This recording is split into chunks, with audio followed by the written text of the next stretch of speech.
Em nome do Pai, do Filho e do Espírito Santo. Amém. Bom dia. Hoje é quarta-feira, dia 22 de julho, e a igreja celebra Santa Maria Madalena. O Evangelho de João, no capítulo 20. No primeiro dia da semana, Maria Madalena foi ao túmulo de Jesus, bem de madrugada, quando ainda estava escuro, e viu que a pedra tinha sido retirada do túmulo. Então ela saiu correndo e foi encontrar Simão Pedro e o outro discípulo, aquele que Jesus amava, e lhes disse: Tiraram o Senhor do túmulo e não sabemos onde colocaram. Maria estava do lado de fora do túmulo chorando. Enquanto chorava, inclinou-se e olhou para dentro do túmulo. Viu então 2 anjos vestidos de branco, sentados onde tinha sido posto o corpo de Jesus, um à cabeceira e o outro aos pés. Os anjos perguntaram: Mulher, por que choras? Ela respondeu: Levaram o meu Senhor e não sei onde colocaram. Tendo dito isto, Maria voltou-se para trás e viu Jesus de pé, mas não sabia que era Jesus. Jesus perguntou-lhe: Mulher, por que choras? A quem procuras? Pensando que era o jardineiro, Maria disse: Senhor, se foste tu que o levaste, dize-me onde o colocaste e eu o irei buscar.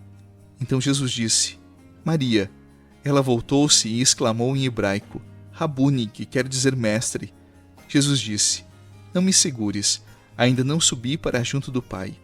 Mas é dizer aos meus irmãos: Subo para junto do meu Pai e vosso Pai, meu Deus e vosso Deus. Então Maria Madalena foi anunciar aos discípulos: Eu vi o Senhor, e contou o que Jesus lhe tinha dito. Palavra da salvação. Glória a vós, Senhor.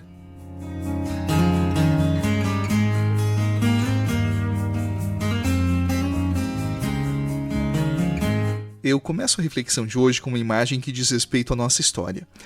Você sabe que a nossa vida, e eu já disse outras vezes para você, nossa vida ela é feita de travessias, de fases. É assim para todo mundo. E toda travessia, toda fase, ela deixa marcas em nós. Algumas são alegrias que a gente leva por uma história toda. Agora outras marcas são perdas, são decepções, são traições, são amores que não foram correspondidos e até confianças que foram traídas. Quem já não experimentou isso? Jesus experimentou, eu já experimentei e eu penso que você também. Ninguém passa por essa vida sem experimentar essas experiências. Mas veja que coisa interessante. Cada uma dessas travessias produz algo dentro de nós. Algumas aumentam a lucidez, apuram o discernimento, fortalecem o nosso espírito. Inclusive existe uma profundidade que só se alcança tendo vivido, tendo feito essas travessias, passado por essas fases. Por isso as pessoas mais sábias que nós conhecemos raramente são aquelas que leram mais livros, e sim aquelas que fizeram essas travessias com sabedoria. Elas foram crescendo, amadurecendo, se desenvolvendo, amadurecendo seus afetos. Inclusive eu acredito que dores bem vividas, elas se transformam em sabedoria. E essa sabedoria nenhum livro, nenhuma universidade ensina. Agora eu quero compartilhar com você o ensino central dessa reflexão. A dor, a fase que nós vivemos, elas foram feitas para serem atravessadas, não para serem a nossa habitação definitiva. Pense com o padre. Ninguém constrói uma casa no meio de uma estrada, porque a estrada existe para ser percorrida. E a estrada ela tem essa beleza. Ela sempre leva a algum lugar, como as fases da nossa vida também levam para algum lugar. O difícil é quando nós transformamos a dor e a fase numa habitação. E cada uma dessas dores, cada uma dessas fases, inclusive aquelas que nos doem muito, elas foram feitas para serem caminhadas, percorridas, apenas passadas. E elas são passagem, sim, e toda passagem é uma promessa de chegada. Por isso, um dos maiores segredos de uma vida plena está em saber terminar capítulos, agradecer a fase que ensinou, guardar o que ela deixou de precioso no coração e virar a página com muita serenidade. Porque toda travessia ela deixa uma cicatriz ou uma lembrança. Mas a sua história é maior do que qualquer um dos capítulos da sua vida. E o mais bonito, a sua história continua sendo escrita. E as melhores páginas, elas gostam de chegar sem avisar, elas gostam dessas surpresas que a nossa vida vai experimentando. E sabe por que esse ensino é tão importante? Porque existe uma lei delicada no nosso interior. Nós vamos nos tornando um pouco daquilo que nós escolhemos habitar. É como se a nossa habitação ela também formasse os nossos afetos, o nosso coração e o nosso olhar. É como quem mora perto do mar e sem perceber aprende os ritmos das ondas. Ou então, como quem cresce numa casa cheia de música e passa a vida cantarolando. O coração é assim.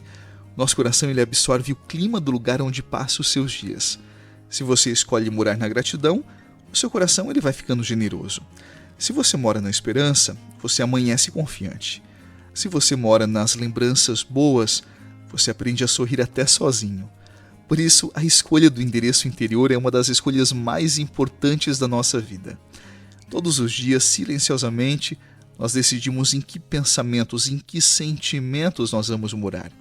E essa decisão ela vai esculpindo devagarinho o nosso jeito de ver o mundo, o nosso rosto, a nossa maneira de amar. Diga-me onde mora o seu coração e eu direi quem você está se tornando. Foi por isso que Jesus, no Evangelho de hoje, ele chamou Maria Madalena pelo nome quando a encontrou chorando junto ao túmulo. Ele apenas disse, Maria. Naquele momento, uma só palavra. Então ela se voltou para a vida. É como se Jesus dissesse, você não precisa continuar morando no lugar da sua perda, da sua dor, do seu trauma. A vida já voltou a florescer e você continua aí encurralado, preso nessa habitação que não lhe pertence mais. Aqui está o grande ensinamento para todos nós. Viver bem é mudar-se de tempos em tempos para um lugar interior muito mais bonito. Sinta o que precisa sentir, chore o que precisa chorar, honre cada travessia e depois faça suas malas por dentro.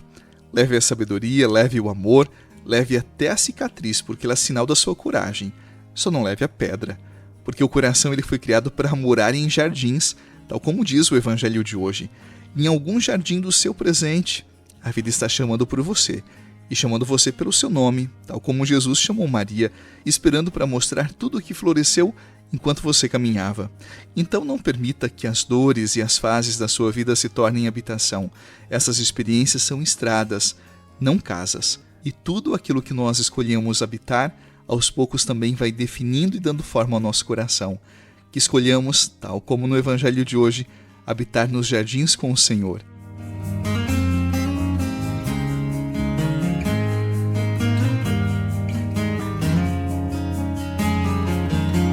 Antes de encerrar a oração, eu quero trazer uma inspiração para você. Como eu dizia há pouco, nós nos tornamos aquilo que nós escolhemos habitar. O nosso coração ele tem esse mistério, meu e o seu. Aos poucos o nosso coração, o nosso interior, ele vai tomando a forma do lugar onde ele passa os seus dias. Se nós escolhemos morar na mágoa, o nosso coração ele vai ganhando o rosto da mágoa. Se nós escolhemos morar na gratidão, o nosso coração, o nosso interior, aos poucos ele vai ficando leve, mesmo que todos os dias ele tenha que carregar pesados fardos. Por isso o que define uma pessoa não é aquilo que ela perdeu, não é o seu trauma, não é aquilo que ela sofreu.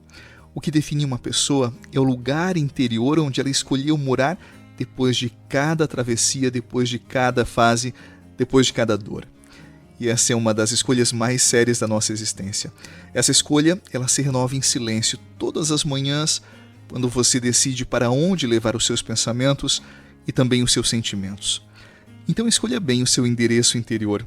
Faça da gratidão a sua casa, da esperança a sua janela e do amor a sua porta sempre aberta.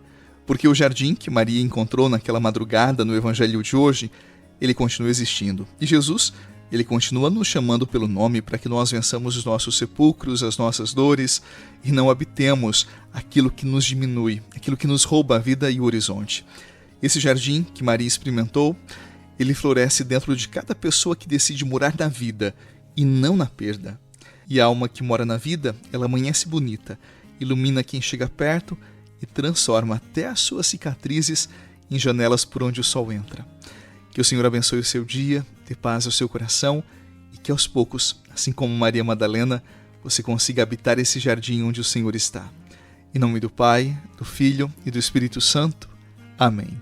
Santa Maria Madalena, rogai por nós. Um abraço e até a noite, se Deus quiser.